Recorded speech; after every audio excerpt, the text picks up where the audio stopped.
کافی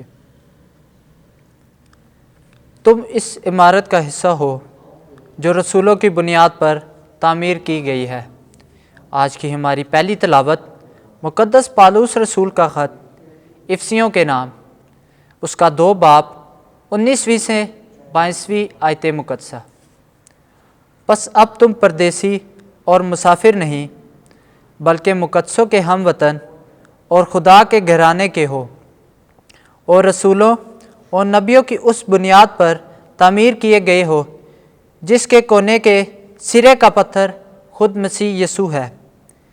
اسی میں ساری عمارت برابر پیوستہ ہو کر خداوند میں مقدس ہیکل بنتی جاتی ہے، اور تم بھی اسی میں باہم تعمیر کیے جاتے ہو تاکہ روح میں خدا کا مسکن بنو۔ پاک کلام کے پڑھے اور سنے جانے پر خدا کی برکت ہو۔ زبور 19 جماعتی جواب۔ ان کی گویائی تمام زمین پر پہنچتی ہے، افلاق خدا کا جلال بیان کرتے ہیں، اور فضا اس کی دستکاری کی خبر دیتی ہے۔ دن سے دن بات کرتا ہے اور رات کو رات معرفت دیتی ہے۔ جماعتی جواب۔ ان کی گویائی تمام زمین پر پہنچتی ہے، کوئی کلام نہیں، کوئی تقریر نہیں جس کی آواز سنائی نہ دے۔ ان کی گویائی تمام زمین پر، اور ان کا پیغام دنیا کی انتہا تک پہنچتا ہے۔ جماعتی جواب۔ ان کی گویائی تمام زمین پر پہنچتی ہے۔ خداوند آپ کے ساتھ ہو۔ انجیل مقدس لوکا کے مطابق اے خداوند تیری تمجید ہو۔ 6 باب 12ویں آیت سے 16ویں آیت تک۔ یسوع نے 12 کو چنا اور ان کو رسول کا لقب دیا۔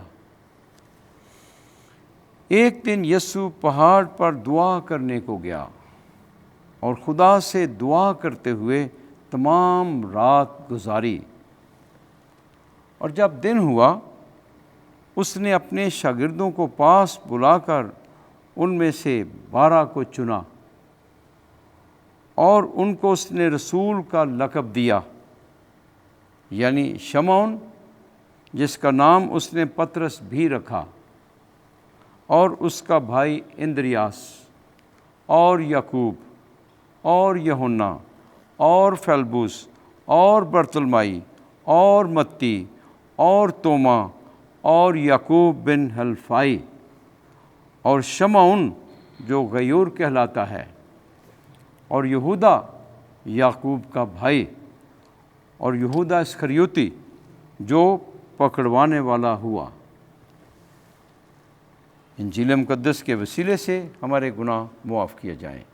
اے مسیح تیری ستائش ہو۔